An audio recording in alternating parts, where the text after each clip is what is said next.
Senhores telespectadores da UniTV e TV O Fluminense, muito boa tarde. Nesse momento, damos início ao programa Grupo Mônaco de Cultura e Saúde, que vai ao ar, ao vivo, todas as terças-feiras, às 15 horas. Neste primeiro bloco, o Bloco de Cultura, temos a honra de receber como convidado o professor de cinema da Universidade Federal Fluminense, Rafael de Luna Freire, que estará esta semana lançando a sua tão aguardada obra Cinematógrafo em Niterói. Boa tarde, professor Rafael. É uma honra recebê-lo aqui em nosso programa. Boa tarde, Mônaco. É um prazer estar aqui conversando com você hoje. Rafael, fale-nos sobre a programação do lançamento desse tão aguardado livro. O livro já está à venda desde do mês passado, mas o lançamento vai ser essa semana, amanhã, quarta-feira, dia 27, a partir das 18 horas, na Livraria Icaraí, anexo à reitoria da UF, entre a Miguel de Frias e a Praia de Icaraí, e na sexta-feira, dia 1º de março, na Livraria Arlequim, anexo ao Paço Imperial, na Praça 15, no Rio de Janeiro, a partir das 17 horas. Perfeito. Estão todos convidados, é aberto ao público. É aberto, convido a todos os telespectadores a irem ou em Niterói amanhã, quarta-feira, ou no Rio de Janeiro, na sexta-feira. Todo mundo convidado para o lançamento. Amanhã, quarta-feira, na Livraria Icaraí, às 18 horas. 18 horas. Muito bem. Rafael, como é que surgiu o projeto de escrever esse livro? Esse livro foi viabilizado através de um projeto inscrito num edital intitulado Memória Fluminense, patrocinado pelo Instituto Estadual de Patrimônio Cultural, o INEPAC, que é um órgão da Secretaria Estadual de Cultura do Governo do Estado. Era um edital voltado a livros sobre a história da memória do Estado do Rio de Janeiro, e embora tradicionalmente os projetos fossem voltados para objetos típicos de uma historiografia mais tradicional, as igrejas, os quilombolas, as comunidades rurais, eu decidi fazer o projeto das salas de cinema, e o projeto foi aprovado sendo o único relacionado a cinema e, na verdade, também o único relacionado à própria cidade de Niterói. Ele foi aprovado nesse projeto que financiou a feitura do livro, e agora ele chega, aos leitores em uma coedição com a Niterói Livros da Prefeitura de Niterói. Então, é um projeto financiado pelo Governo do Estado e coeditado pela Prefeitura de Niterói. Pela Niterói Livros, muito bem. Quais foram as maiores dificuldades que você encontrou na pesquisa? Bem, a maior dificuldade inicial foi que não existia nenhum trabalho anterior com um tema parecido e semelhante. O único estudo publicado anteriormente era um capítulo do livro do Carlos Vess, que falava sobre os antigos cinemas de Niterói, mas era um capítulo curto e pontual, mas não existia nenhum outro documento, um estudo, que fizesse um levantamento básico das informações primárias sobre as salas de Niterói. Quantas existiram, onde existiram, quando abriram, quando fecharam. Então, a parte mais difícil do livro, e acho que a parte inicial, foi o levantamento das informações básicas. Quais eram as salas que existiram, qual era o endereço delas, quantos lugares quantos espectadores cabiam nelas, e outras informações que, a princípio, não eram tão simples de serem encontradas, mas que também foi muito difícil e foi necessário levantar. Que tipo de público iam até as salas, quem eram os proprietários, qual era o preço dos ingressos, porque esse tipo de informação era importante para diferenciar umas salas das outras dentro da cidade, aquelas voltadas para o público de elite, aquelas voltadas para o público mais popular, e ao mesmo tempo perceber como os cinemas se adequavam aos bairros onde eles estavam localizados, fossem os bairros mais residenciais, mais elitistas, como Icaraí, Santa Rosa, fossem os bairros proletários, Fonseca, Barreto, fosse a área mais comercial, como o centro da cidade. Então, foi necessário fazer um levantamento sobre os cinemas da cidade e, ao mesmo tempo, um levantamento sobre a história de Niterói, que, embora haja publicados livros muito bons, interessantes sobre a história de Niterói, Eu acho muito mais em comparação, por exemplo, com o Rio de Janeiro, há poucos trabalhos ainda que façam levantamento, por exemplo, sobre aspectos específicos da cidade de Niterói, como os divertimentos públicos, área de lazer, enfim. Um outro campo da história de Niterói que eu acho que meu livro tenta colaborar, mas que ainda permanece bastante necessitado de outros estudos. É verdade. Eu acho que esse trabalho vem enriquecer a história de Niterói, porque Niterói realmente tivemos grandes historiadores, como Carlos Weck, que você acabou de falar, autor de capítulos da memória niteroense, Niterói, cidade de sorriso, Niterói, tema para colecionadores, né? E outras obras mais. Tivemos o Antônio Figueira de Almeida, Matoso Maia Forte e tantos outros. Então, eu considero um grande trabalho que você realizou com o cinematógrafo em Niterói. Uma obra que está tendo uma repercussão muito grande no meio cultural de Niterói.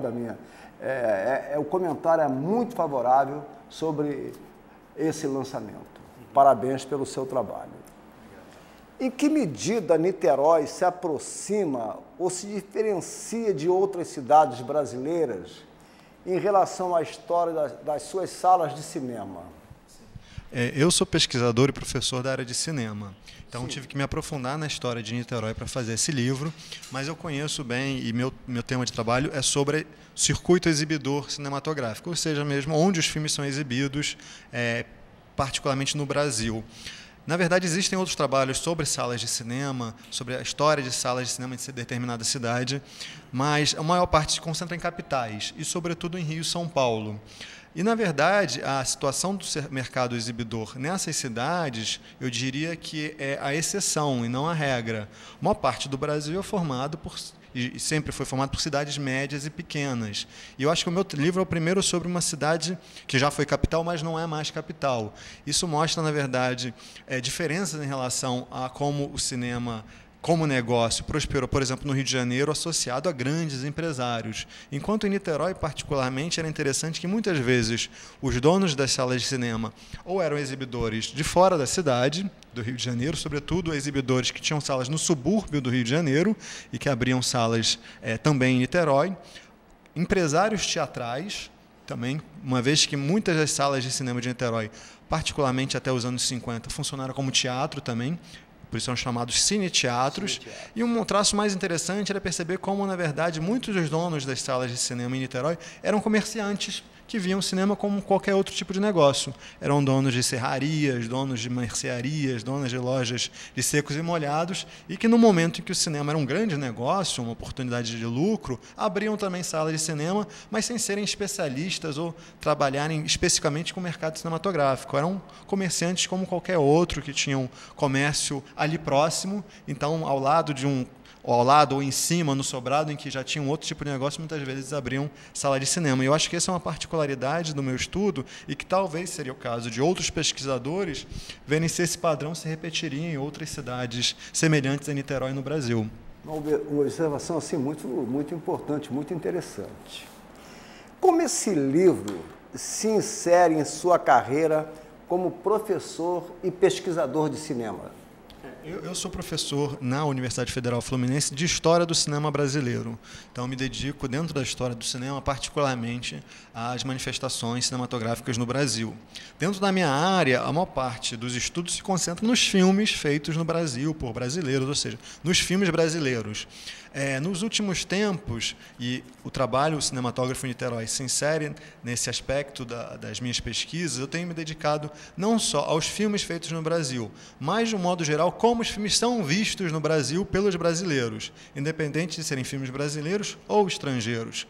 Porque a gente sabe que, na verdade, um filme ganha o seu significado na hora que ele é visto, nas condições específicas. Então, um filme norte-americano, ele vai ser visto nos Estados Unidos de um jeito e vai ser projetado, visto e compreendido no Brasil de acordo com as condições específicas da nossa cultura. As formas de circulação, onde ele é exibido, de que forma, com legenda, dublado, etc. Então, eu tenho me dedicado a uma pesquisa que pensa o cinema não só como produção, mas também recepção. E aí, obviamente, uma das preocupações é como os filmes são distribuídos, lançados nos cinemas, como são negociados, ou seja, um viés econômico, mas também um viés cultural de como eles se inserem na rotina dos brasileiros, em que medida a ida ao cinema se tornou e num determinado momento, o principal divertimento, em que medida as salas de cinema, por exemplo, nos anos 20, eram vistas como o melhor local para namorar, e isso está associado a toda uma mudança na sociedade, que as mulheres passaram a poder sair sozinhas de casa, e como o cinema, na verdade, teve um público feminino muito importante, também a questão do público infantil, ou seja, dos seriados cinematográficos, que as pessoas iam ver os filmes nas matinês dos cinemas de bairro.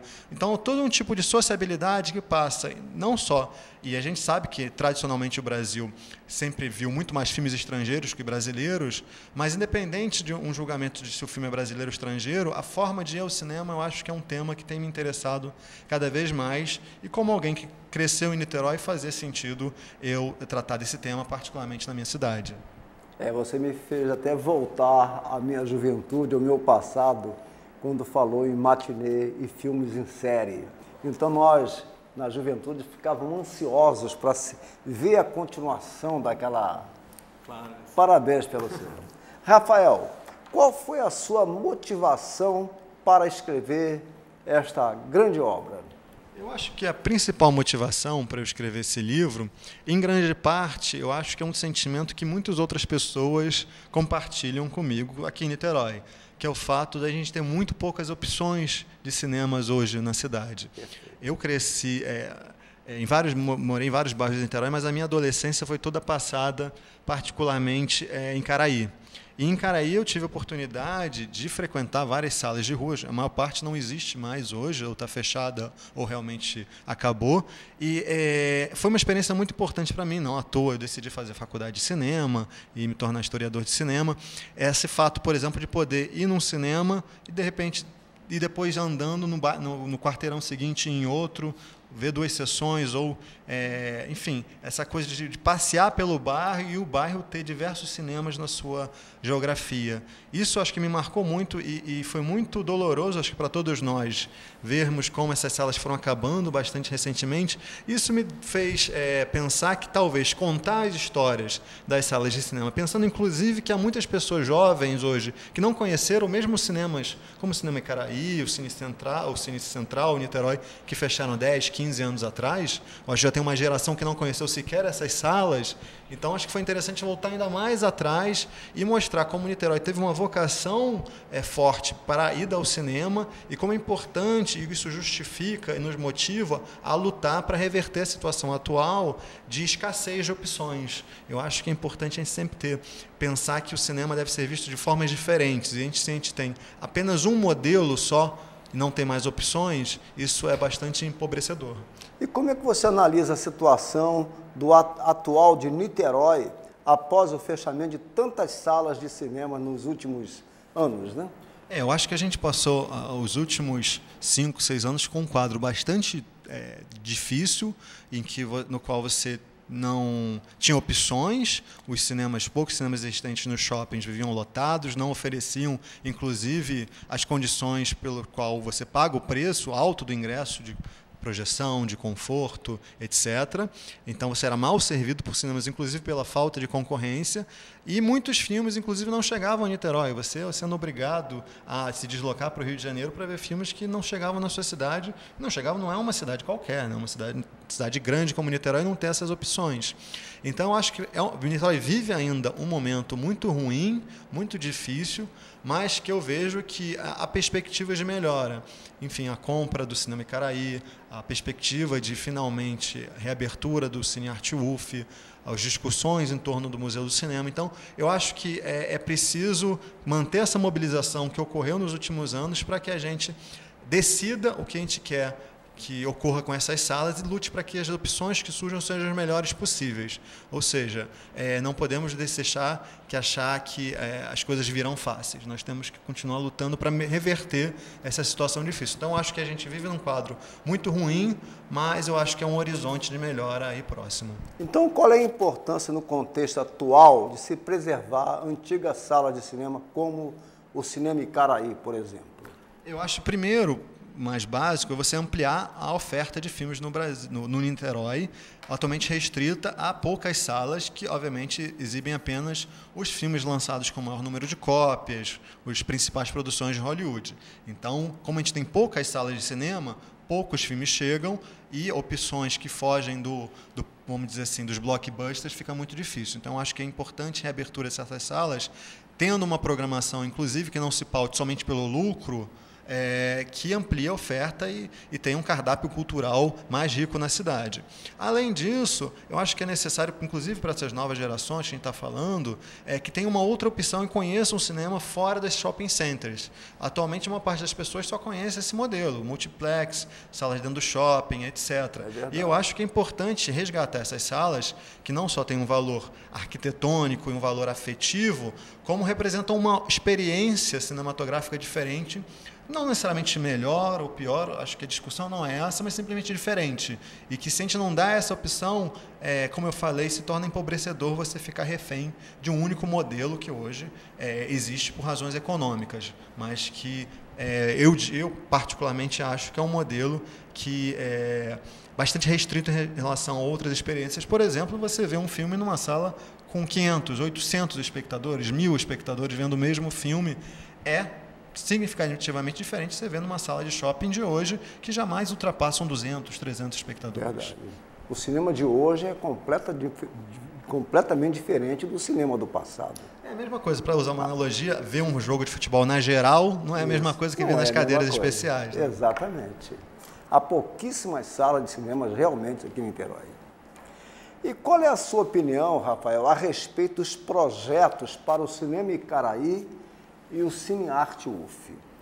Bem, o Cine Arte UF, eu acho que ele sempre foi uma sala muito importante para a cidade, tendo a programação feita pela própria universidade.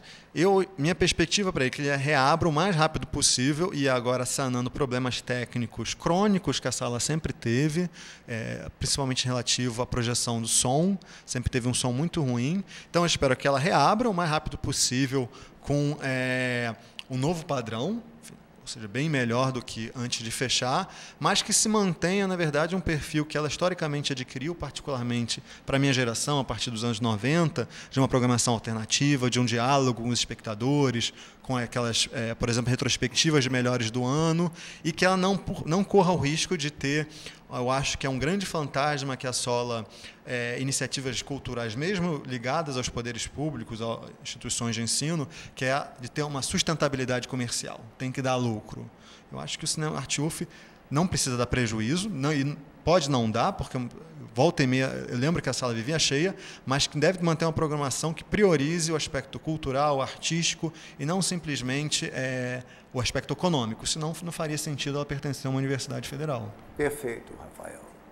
E sobre a recente polêmica a respeito do futuro Museu do Cinema, o que você nos tem a falar? Eu acho que a prefeitura ainda está em discussão, e eu acho que é muito positiva a iniciativa da prefeitura de dialogar com a sociedade. Eu acho que isso teve um início, eu acho que tem que ser reforçado. Eu acho que todos nós, niteroenses, temos direito e obrigação de participar das discussões da prefeitura do destino de uma obra tão importante, tão cara, e que demorou tanto tempo para ficar pronta, não ficou ainda, mas está prestes a ficar pronta como um museu do cinema. E se ele não for ter a finalidade para a qual ela foi concebido, ser um museu, e aí um museu não só uma sala de exposição, mas uma reserva técnica, um acervo, que um novo destino dele seja pautado pelo que a sociedade, que o povo niteroense deseja, e não pelo que for possível ou que for viável. Né? Novamente, aquele fantasma da viabilidade econômica.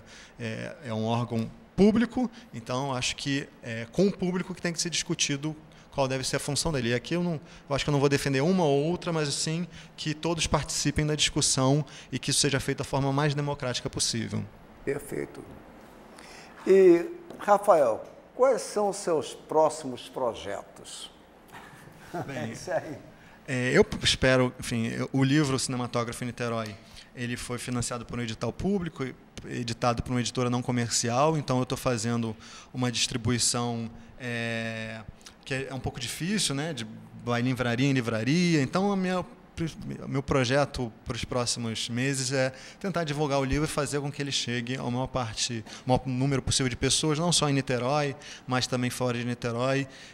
Eu tenho, enfim, a pretensão que esse livro talvez inspire outras pessoas a fazerem estudos semelhantes de outras cidades. Eu acho que é um tema muito importante de pesquisar como o cinema foi visto ao longo da história e qual a situação atual do cinema em outras cidades, de outras regiões.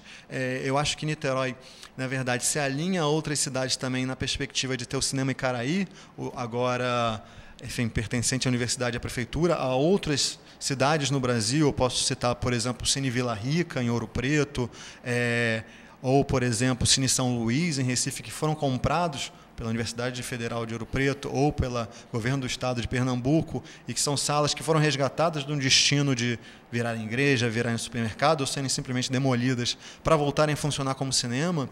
Então, acho que Niterói se alinha ao que eu chamo de um novo circuito de salas de rua públicas, ou seja, que foram resgatados, inclusive, por mobilização popular. E eu acho que esse livro teria uma função não só histórica, mas uma função também, eu espero, uma função política de, vamos dizer assim, dar subsídios para essa luta constante, não só em Niterói, em outros locais. Eu pretendo continuar pesquisando, na verdade. Eu acho que é um tema fascinante, bastante amplo, sobre a história dos cinemas no Brasil, desde o final do século XIX até hoje em dia. Eu acho que ainda tem muito, esse livro não esgota. Eu acho que, inclusive, outras pessoas podem voltar a esse tema, eu tenho certeza, né? E tenho certeza que esse não é uma obra definitiva, pelo contrário, é uma obra inicial. Então, outros estão convidados. E continuar dando aulas sobre história do cinema brasileiro, e espero que as perspectivas para o cinema em Niterói, tanto para os jovens alunos que vão se formar na Universidade Federal Fluminense, quanto os cinéfilos, espectadores, tenham um futuro um pouco mais animador em relação ao prazer de ver cinema aqui na nossa cidade. Realmente o cinema é um tema fascinante, realmente. Em relação à área cultural, Rafael, quais são as perspectivas futuras que você identifica para a cidade de Niterói? Eu acho que eu sou muito crítico da política cultural para Niterói nas últimas 2 décadas. Eu acho que a cultura em Niterói recebeu uma atenção muito pequena. Inclusive isso reflete, eu acho, inclusive em verbas. Eu acho que Niterói tem um potencial cultural enorme. A gente vê uma série de iniciativas no Rio de Janeiro, que obviamente com os grandes eventos, Copa do Mundo e Olimpíada, tem atraído atenção mundial, tem atraído fluxos de turista, e Niterói não tem que competir com o Rio de Janeiro, mas também não ficar à sombra. Tem que explorar uma identidade particular. E eu acho que nos últimos anos isso não foi feito. Além, por exemplo, de cinema, eu me interesso por esporte.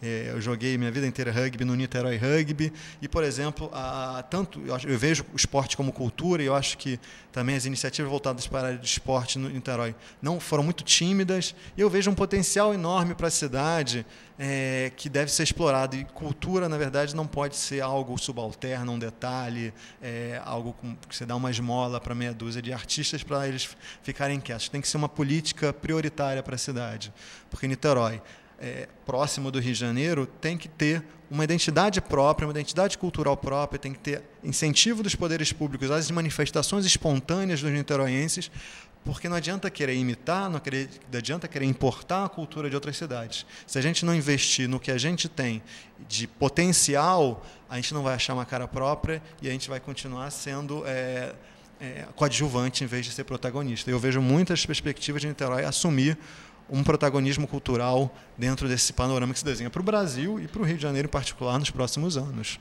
Perfeito. Lembro-me que as minhas distrações, os meus divertimentos na minha juventude era o cinema e o esporte. Por muitas vezes visitei o Cinema Central, Cinema Imperial, Cine Teatro Imperial, Hotel Imperial, o Rio Branco, o Éden, Odeon. Ali na Rua Visconde do Rio Branco haviam 5 cinemas, e também ia muito ao estádio Caio Martins, que também foi palco de inúmeras partidas de futebol. Era realmente uma fase maravilhosa. Só complementando, eu acho que o esporte e cultura, e particularmente cinema, sofrem do mesmo problema, por exemplo, que é uma especulação imobiliária na nossa cidade, e há espaços públicos de lazer, cinemas que ocupam, geralmente são os grandes cinemas, ou quadras, campos de futebol, são os primeiros a desaparecer quando você tem essa especulação imobiliária desenfreada. É verdade. Você tem outras obras publicadas, Rafael, além do cinematógrafo em Niterói? Sim, Cinematógrafo em Niterói, na verdade, foi um trabalho feito ao longo de 2011 e 2012, mas eu fiz o mestrado e o doutorado na Universidade Federal Fluminense e minha dissertação de mestrado foi publicada. É um trabalho sobre as adaptações para o cinema da obra do que eu considero um grande artista brasileiro, que é o Plínio Marcos, dramaturgo, escritor, jornalista santista. E eu publiquei um livro chamado Navalha na Tela, Plínio Marcos e o Cinema Brasileiro, que depois foi republicado com o nome Incomodando Quem Está Sossegado, Plínio Marcos no Cinema, Teatro e Literatura. E participei, na verdade, de outras publicações. Eu trabalho muito na organização de mostras de cinema e, hoje em dia, eu acho que essas mostras e festivais de cinema têm um papel muito importante ao publicar catálogos cada vez mais interessantes, mais aprofundados, que valem como verdadeiros livros. E eu participei, inclusive, da curadoria de algumas mostras, sempre relacionadas com o cinema brasileiro, através de um cineclube que eu mantinha, que é o Cineclube Tela Brasilis. Então, embora não sejam livros como o Navalha na Tela, esse outro que eu mencionei, eu acho que são publicações bastante interessantes, que, embora não circulem nas livrarias, estão disponíveis nas bibliotecas, etc. E me deram uma experiência prévia anterior que foi importante para esse livro. Nós falamos tanto de cinema e eu estou ansioso para lhe fazer uma pergunta, Rafael. No cinema, você poderia nos lembrar de alguns filmes e também atores e atrizes que te marcaram? Sempre teve, né? No meu livro, inclusive, o último capítulo do meu livro, eu chamo de um epílogo pessoal. Eu conto de filmes que eu vi nas salas de Niterói e que me marcaram. Um dos primeiros filmes que eu tenho lembrança se chamava O Milagre que Veio do Espaço, que eu vi no Cinema Icaraí quando eu devia ter uns 7, 8 anos, que era um filme muito interessante, produzido pelo Steven Spielberg, sobre os velhinhos que iam ser expulsos de um prédio porque ia ser derrubado o prédio deles para criar um arranha-céu e chegavam naves alienígenas que os ajudavam. Eu acho muito significativo lembrar desse filme, que foi talvez um dos primeiros a eu ter visto no cinema em Niterói, porque tem muito a ver com a história de Niterói atualmente, né? Essa coisa dos velhinhos expulsos das casas antigas para novos prédios. Mas a minha memória sobre cinema, sobre atores, é muito ligada aos locais onde eu vi os filmes. Então, quando eu lembro de um filme, geralmente eu lembro onde eu vi. Por exemplo, eu vi um filme chamado Viver, do Akira Kurosawa, que me marcou muito, que eu vi numa viagem no Canadá. Eu vi filmes na Tijuca, quando eu era criança, que minha avó morava na Tijuca, então eu lembro de ter visto filmes no antigo Cinema América, como um filme Atrapalhando a SWAT, que pouca gente lembra, que foi um filme que os Trapalhões fizeram quando eles se separaram. Então foi um filme só com o Dedé, o Mussum e o Zacarias, enquanto o Renato Aragão estava fazendo um outro filme sozinho. E não, eu acho que esse foi um dos filmes mais interessantes dos Trapalhões. Mas, enfim, tem vários filmes e, particularmente nos últimos anos, eu tenho me dedicado mais ao cinema brasileiro de uma forma geral. Rafael, suas considerações finais. Queria, antes de mais nada, agradecer você, Mônaco, e a UniTV pelo convite para estar aqui divulgando o livro e deixar novamente aberto o convite aos telespectadores que o lançamento do livro será amanhã, quarta-feira, dia 27, a partir das 18 horas, em Niterói, na Livraria Icaraí, anexo à reitoria da UF, e na sexta-feira, dia 1º de março, na Livraria Arlequim, no Paço Imperial, no Rio de Janeiro, na Praça 15. Então, qualquer um pode ir, vai estar convidado para ir lá. Eu vou estar assinando os livros e conversando com as pessoas que estejam interessadas em conhecer melhor essa obra. Estão, então, todos convidados, telespectadores, a prestigiar esse lançamento tão aguardado do cinematógrafo Niterói, do nosso querido Rafael de Luna Freire. Despeço-me agradecendo a presença do professor de cinema da Universidade Federal Fluminense, Rafael de Luna Freire, em nosso programa, e também aos queridos telespectadores. O segundo bloco, o bloco de saúde, terá o comando da psicóloga, acadêmica e queridíssima Elizabeth do Vale. Muito obrigado a todos e muito boa tarde.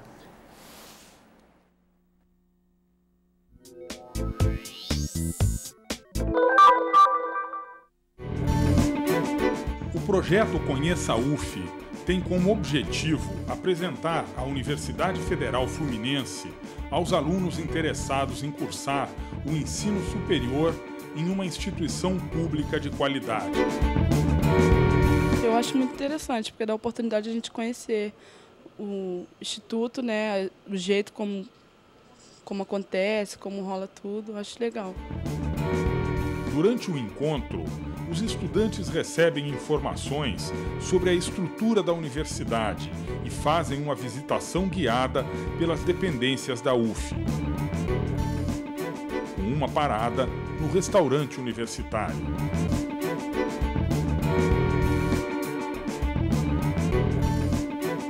Eu não conhecia a UF assim, da forma que eu estou conhecendo hoje. Já tinha ouvido falar, mas não sabia nem onde ficava a UF. Então, eu achei muito interessante vir aqui e conheci assim, o espaço e tal, as pessoas. Não imaginava que era assim, não imaginava que o ensino era tão bom. Um projeto bastante interessante.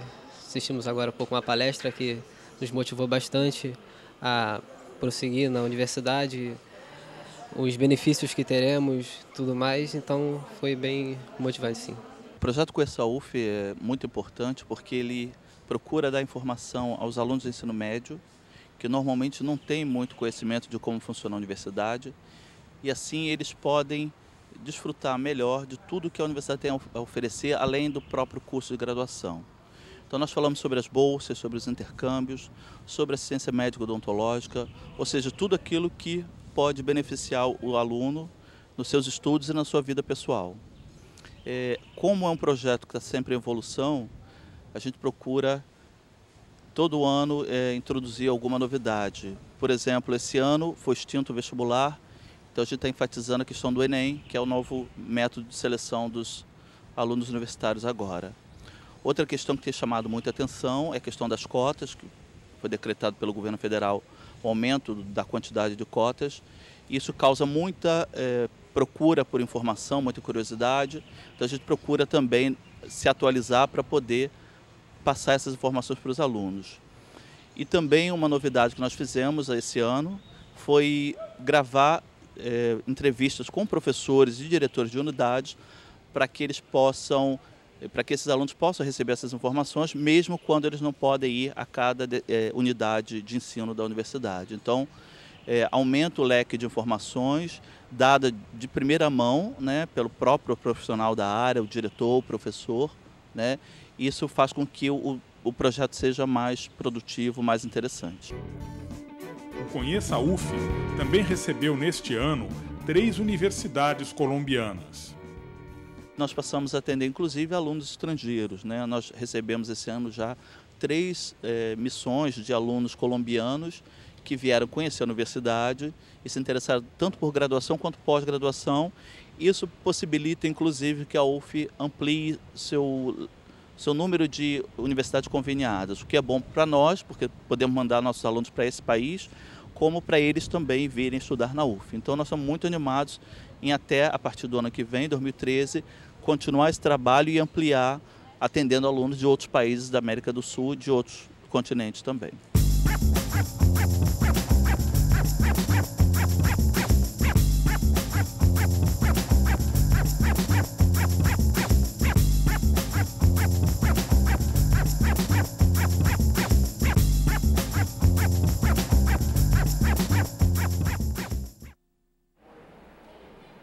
Boa tarde para você que nos assiste. Estamos aqui com mais um Bem-Estar e Saúde e relembrando a vocês do nosso e-mail novo. Vamos ver se eu já decorei? gmsaudetv@gmail.com. Acertei? Acertei. E hoje a gente vai justamente responder algumas questões que já nos chegaram pelo e-mail novo. Tá vendo que beleza? Tá fluindo melhor. Então, se você tiver alguma questão para enviar para a gente, alguma colaboração, alguma reivindicação, faça isso, colabore conosco, participe também da nossa programação.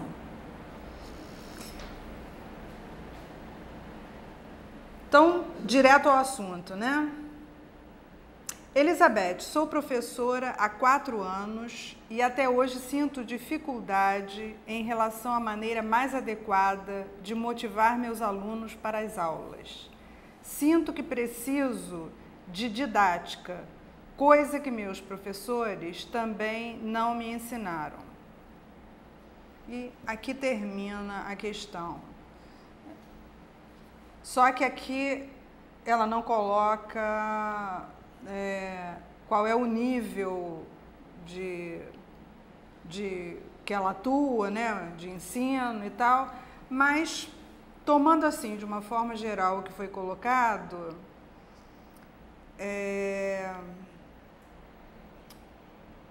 a gente poderia dizer o seguinte, que didática, acima de tudo, é a gente poder dar sentido, né,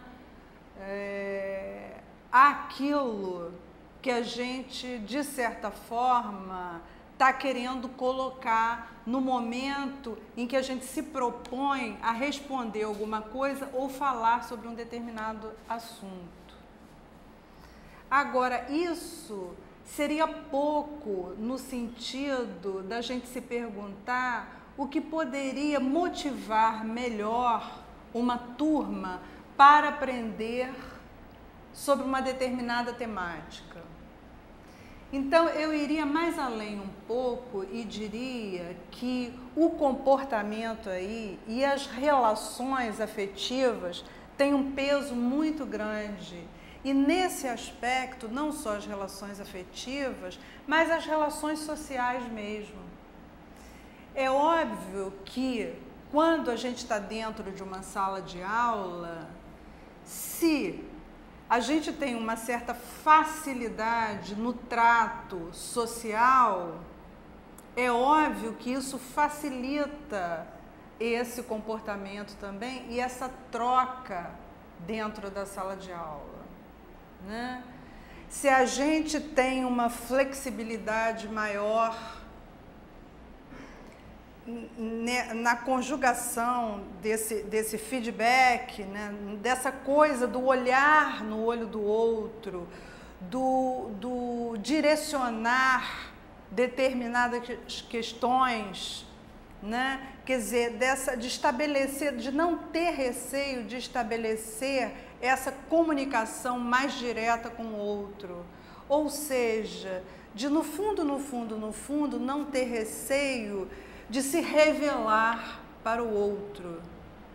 E o que me parece que torna mais difícil o fato, né, da gente se dispor a passar ou a levar algum assunto, seja para a sala de aula ou numa palestra para um outro local qualquer, é justamente essa interação, esse olhar no olho, essa objetividade de se dirigir ao outro e de focalizar não o grupo especificamente como um todo, mas poder pensar nesse grupo um questionamento, outro questionamento, uma pessoa, outra pessoa, não necessariamente especificamente só dentro da sala de aula, por isso eu não diria um aluno ou outro aluno, mas a gente poder, de certa forma, ter um olhar também particular para cada membro componente daquele grupo, né? Para dar uma identificação, de certa forma, aos componentes desse grupo e não apenas tratar esse grupo como uma massa homogênea, porque ele não é, né? Ele é um grupo heterogêneo porque ele é um grupo composto por indivíduos, né? E cada um tem suas particularidades, né? Tem suas questões diferenciadas, né? Tem seus apelos afetivos, tem uma série de coisas que devem ser valorizadas por aquele que se propõe a estabelecer justamente esse feedback, essa comunicação, essa interação, né?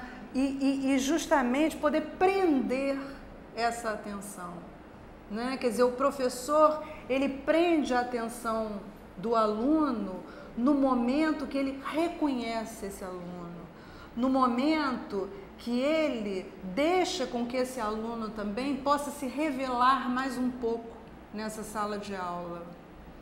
Então, quer dizer, à medida que esse professor tem essa boa intenção, eu diria assim, tem essa flexibilidade, tem esse olhar, não é? Que é um olhar mais profundo para cada um olhar que dá a cada um o seu próprio nome, né? Um olhar que dá a cada um a sua identidade, né? O respeito da pessoa, do aluno. Isso vai dar justamente condições muito melhores, né? E condições assim de muito maior troca. E essa condição de maior troca, sem sombra de dúvida, necessita também de um outro pano de fundo que é importantíssimo que um professor tenha, que é uma coisa que a gente chama de bom humor, né? O bem-humorado, né? Aquela pessoa que tem um humor também a ponto de aproveitar ali cada momento, né? Com uma certa dose de, vamos dizer assim, do lúdico, né? Daquilo que pode se tornar, às vezes, uma brincadeira, mas não uma brincadeira no mau sentido, uma brincadeira que possa contribuir para o aprendizado, né? Quer dizer, o professor que tem esse insight, né? O palestrante, enfim, a pessoa que fala, né? Com um grupo de pessoas e que tem esse feeling, tem esse insight do lúdico, do quanto às vezes uma palavra, um sinal, um gesto, né? Uma luz dessa que aparece num determinado momento, modifica completamente, às vezes, até o comportamento de uma turma como um todo. Então, isso é muito importante. São questões que nós, quando estamos à frente de um grupo, se tivermos condições de perceber isso em filigranas, né? Quer dizer, profundamente, a gente é capaz de modificar, com certeza, todo esse processo interativo e sempre modificar para melhor, né? Tornando cada vez essa sintonia mais fina, né? Mais apropriada e mais proveitosa. Então, está aqui a minha contribuição a respeito dessa questão, né? Quer dizer, que aliado à questão da didática, quer dizer, didática seria tudo isso, né? Isso tudo, o somatório dessas coisas, né? Dessas percepções que a gente precisa ter para estabelecer cada vez mais uma troca agradável.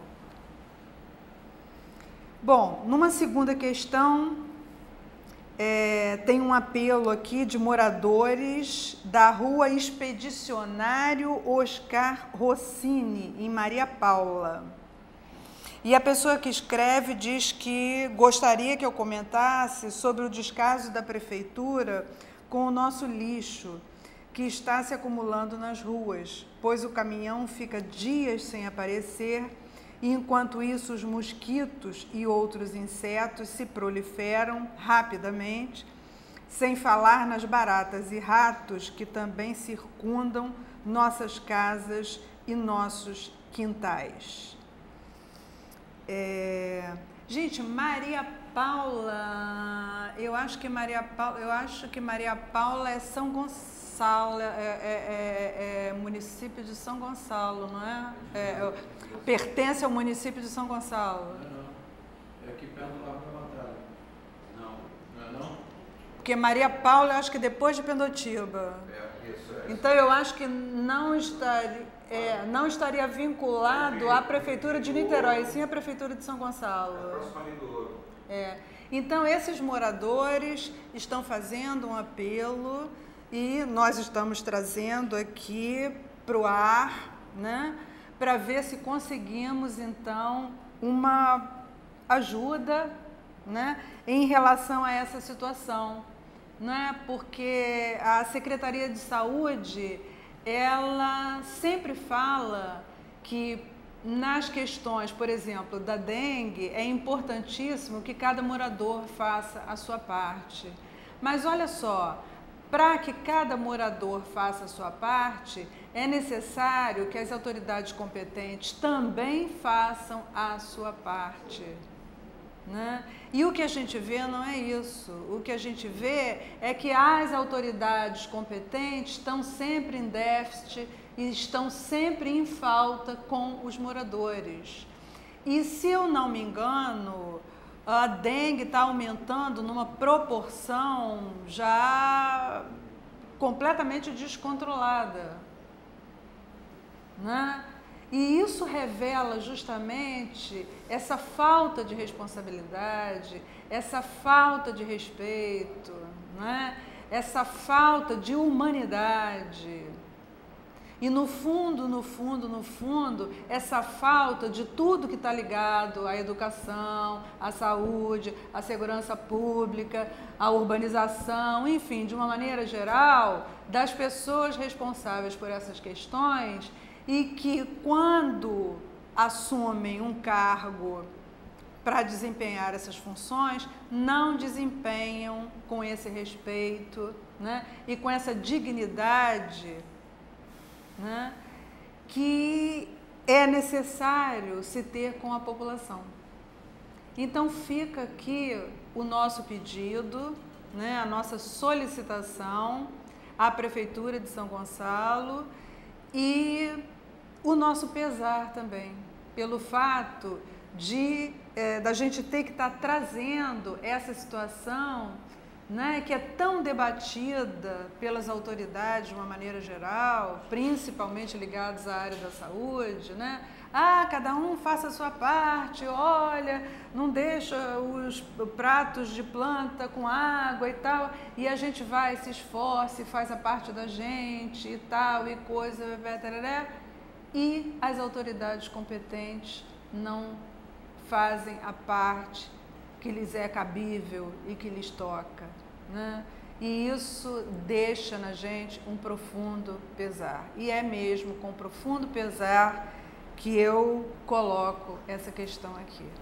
Mas esperamos que, né, que a gente possa ter uma melhora aí nessa situação.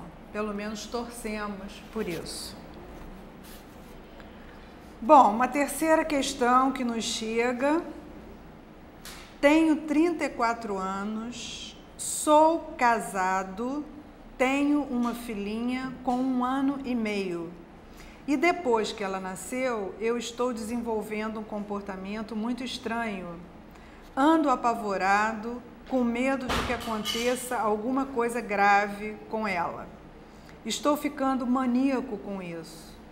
Comecei a piscar e apertar os olhos, achando que isso, de certa forma, pode me livrar desses perigos.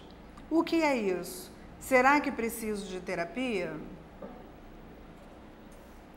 Me parece que aqui esse comportamento tem alguma coisa de traços obsessivos, no sentido, né, de que há aqui uma conexão entre o medo, né, que é um medo que aumenta de forma desproporcional em relação a um relato aqui que não diz se houve alguma coisa grave que possa ter levantado esse medo, mas não há esse relato aqui, quer dizer, me parece que esse medo ele está mais na área mesmo do emocional, né?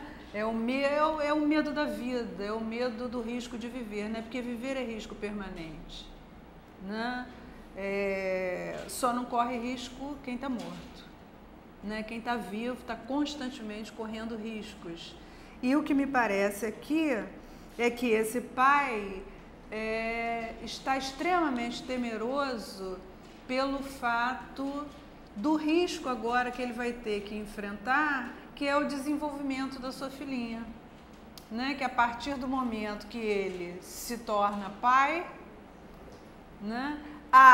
Aí, vamos dizer, um balançar de estruturas no sentido de que esse afetivo dele, talvez, tão dirigido para essa filha, que nesse momento ocupa o centro das suas atenções, né? Quer dizer, do momento que a gente, às vezes, dirige o nosso foco de atenção e a nossa afetividade apenas para um determinado lugar, a gente concentra nesse lugar um montante de afetividade, né?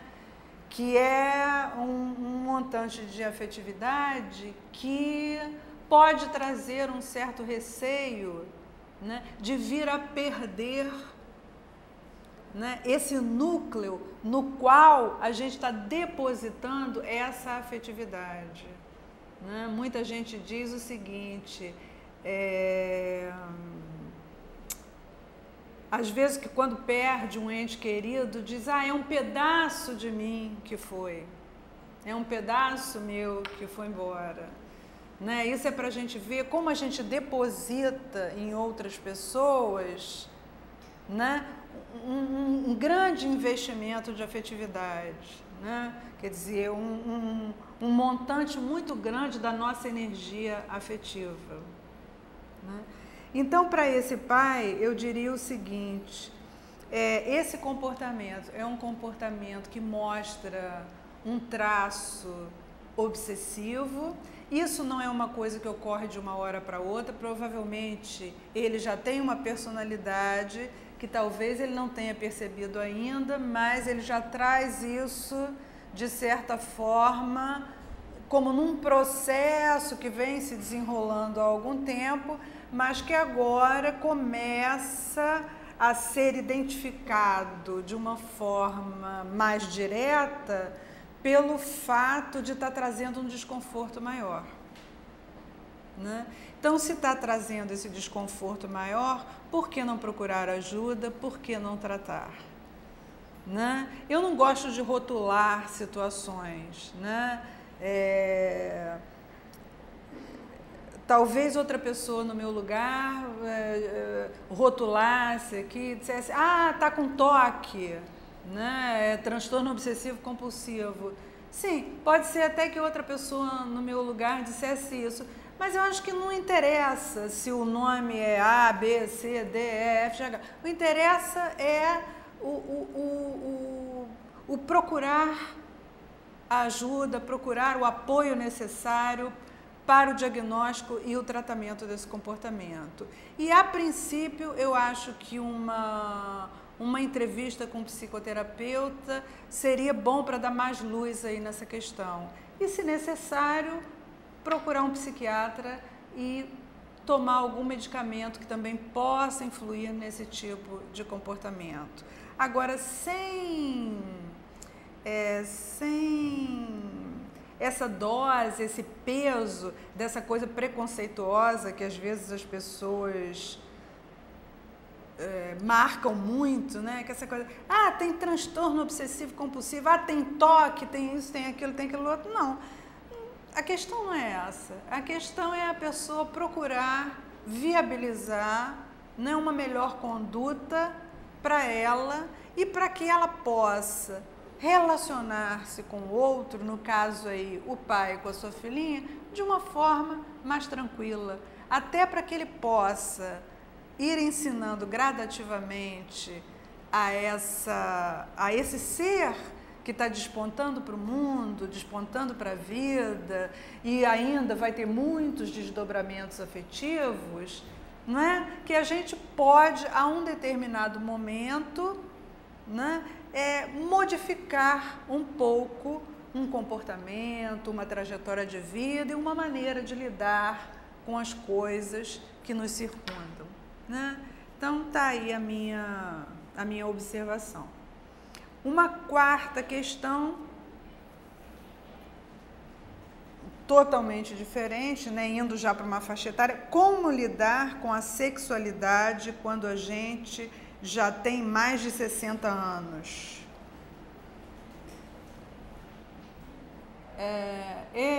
Eu diria aqui que o como lidar com a sexualidade independe da idade que a pessoa tem.